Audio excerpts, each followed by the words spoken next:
Hey guys, what's going on? So, good news. Woke up pretty early today for no reason, just thinking I was going to have to wait to get anything done. And lo and behold, I've gotten my valve spring compressor in and my valve stem seal pliers. So that's super cool. Good way to start off the Friday. Looks like I can get a few things done. Have you ever seen a box this crappy? This is how I got it. Already open. I don't know, that kind of blew my mind. Baffled me a little bit. But I'm going to go ahead and pull them out for you. And we'll get started on these valve stem seals so we can get this done. These are valve stem seal pliers. And this is the valve spring compressor that I purchased. It seemed to be the best one, as when you're compressing it with this, you can still situate your retainers here. The magnetic one sounds a little too good to be true, not gonna lie. I don't think I could figure that out, and I would probably damage it in the process. Plus, I have one hammer, so this is probably my best bet. You just take these two brackets and you find a place to bolt them like that, and then you can use leverage to compress the valve. Essentially, just take my tool here, hook it up on the bar, place it slightly more towards the other side, as it will move slightly. And as I pull down or push up on the bar, it compresses the valve spring. And then I can drop my keepers in there and retain it. It's as easy as that. I'm not going to be able to give you as much of a close up here as I'd like to. So you simply compress, push down on your keepers to get them seated. So far we've got one keeper in. The other one is giving us an issue. Well,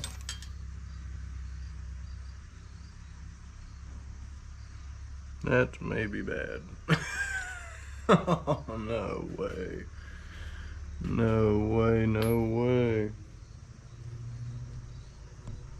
So, as you can see right there, the keepers are holding it in. And now to move on to this one and this one back here. After each of them are done, cylinder one will be done. So I'm just going to go through, finish these, and I'll get back to you guys. I'm going to drop in the lifter buckets. I will just do that with my magnet. So all I did was oil up my fingers, grab the lifter, make sure you're putting it in the correct bucket that you removed it from. We'll try another one.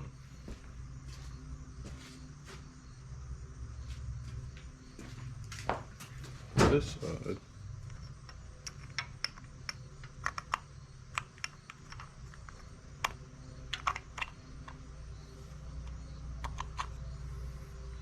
Just like that. This may be better to do with the magnet, actually. That one, right. And once again, I'm completely amazed how the correct tool can make the job so easy. Back the crank counterclockwise,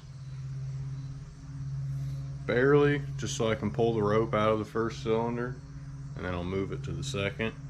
I'll compress that, which will probably be half a turn, full turn I believe, and it'll be up on the compression stroke. And then we can work on changing them. And now that we have our valve stem seal pliers, this will be a way easier job.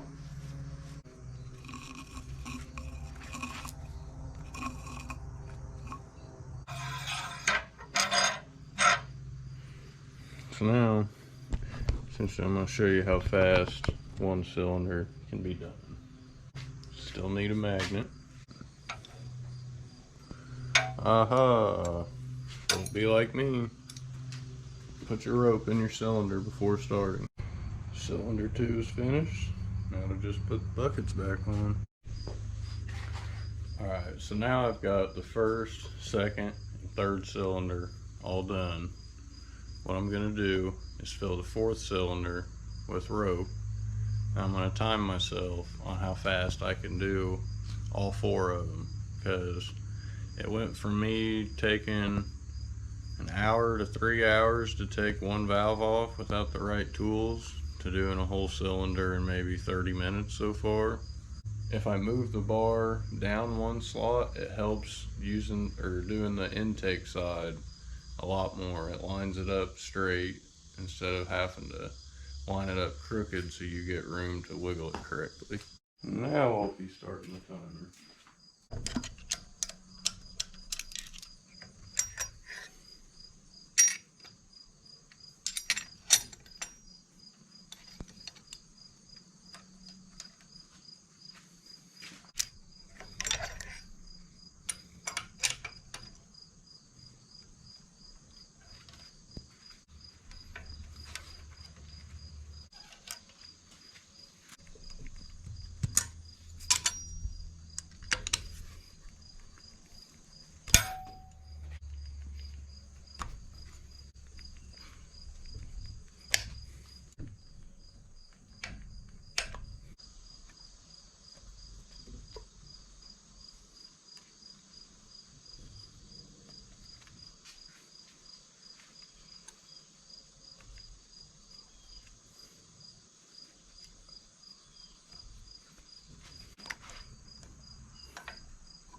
8 minutes, 13 seconds. And done. 9.5 minutes. We're headed to get an inch-pound torque wrench, probably an Icon from Harbor Freight. I'm also going to go pick up my plugs for my 240. I just realized the camera wasn't on. All I did was clean up each of the lifter spots. I cleaned up the cam, where the cam sits. I cleaned the cam and I lubed everything up and just sat it in. Now I've got my oil. I'm going back, just giving her a second coat. So that way there will be another layer of protection for when I put the cam caps on. So I think what I'm going to do here is I'm going to just put a little bit of oil on each of the cam cap areas for another lubrication. And I'm going to go back and in inch pounds you do the same torque sequence, but you start with 17 foot-pounds first. 17 inch-pounds. Sorry.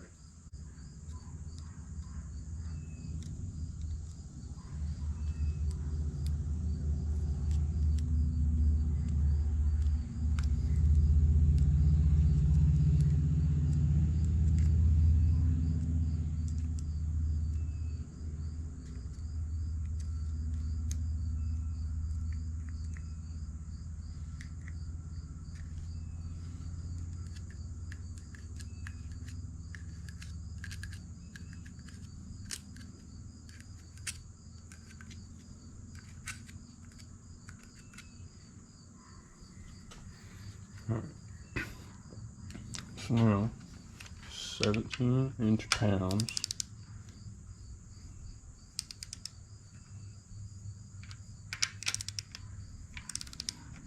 What I'm going to do actually is just go through, do one full rotation on every bolt.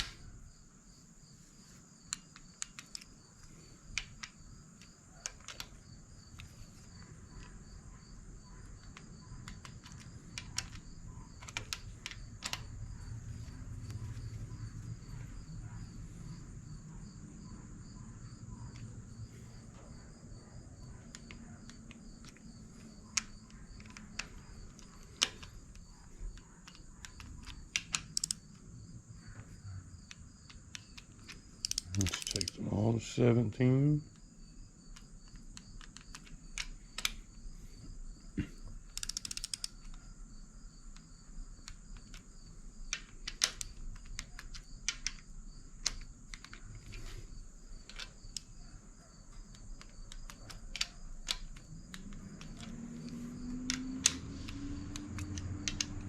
I'm just going to go back and check them all before I up the torque spec.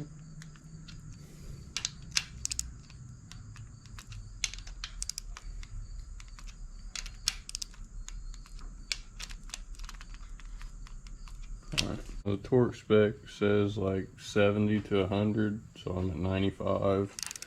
I don't know why, it just sounds safer to me knowing that it's on.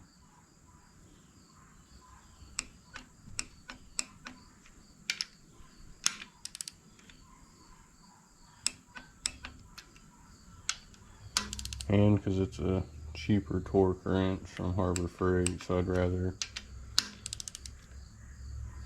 it be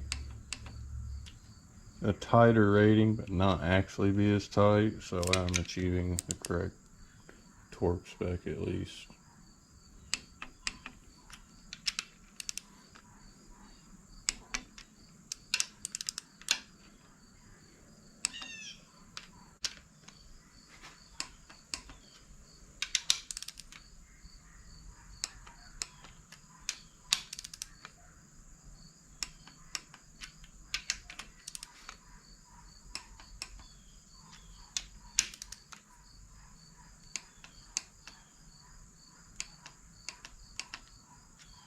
Alright, now they're all on.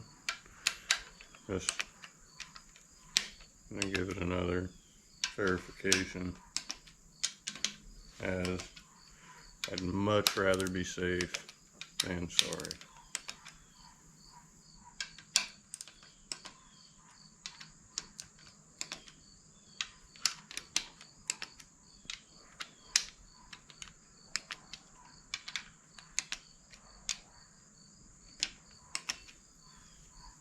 The biggest thing here is probably just getting on this bottom sprocket first, which you should have painted the link on so you know approximately where.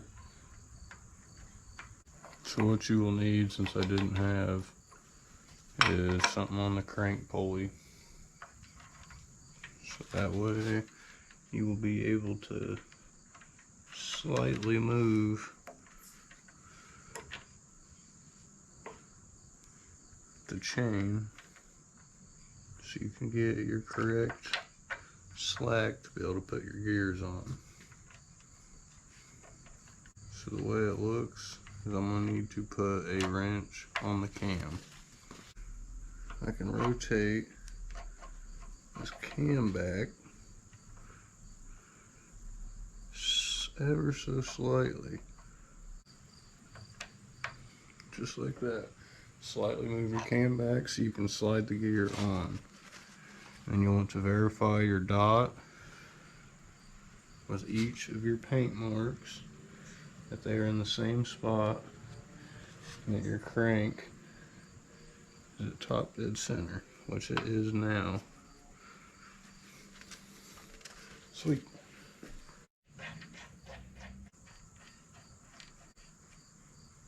As I believe you can throw your timing off, torquing them before tensioning it.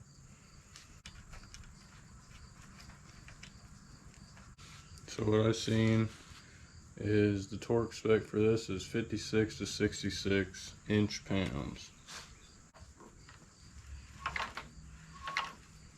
Said that the cam gear bolts are 123 foot-pounds.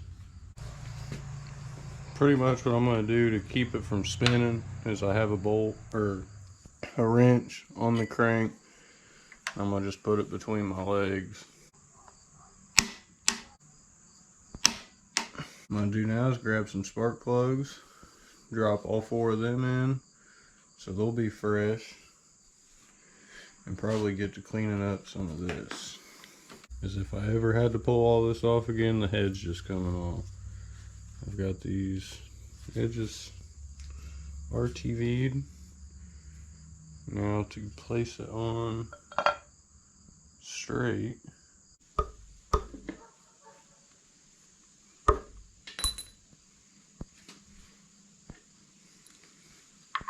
get her finger tighten and let the RTV cure, and we'll work on spark plug.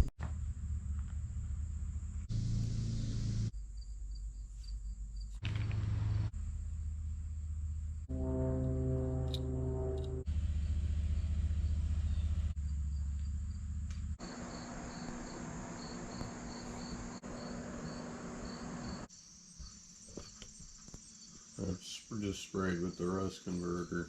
I did some of the bolts because they was pretty rusty, just like this one.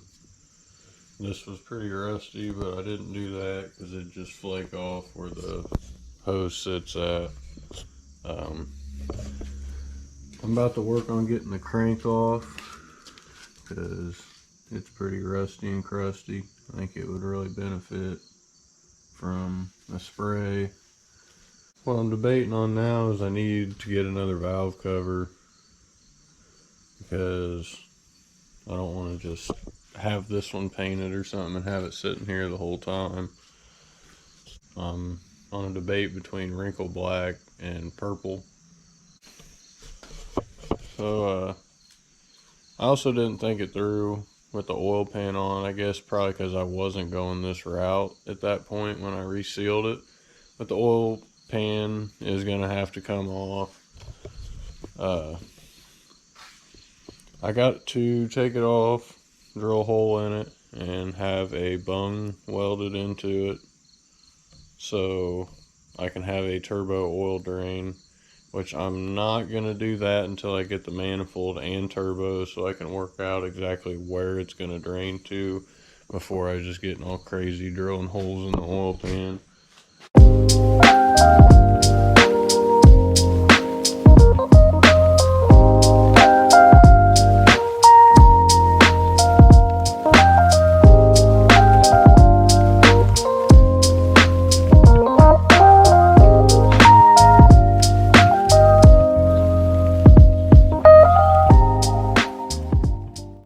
Cow out here eating grass. But next we'll be getting this 240 moved up, getting it out of the shrub, so to speak, and getting to work on it, because at least getting some of the interior sorted out, get the bay ready, even though I'm really not shooting for anything crazy. I just want it to be a cleaner car, like not rust free, because it's not crazy clean, but it is clean. So thinking that's gonna be it for this one, guys. If you like what you see, drop a subscribe right there below and tune in next time, and have a great day.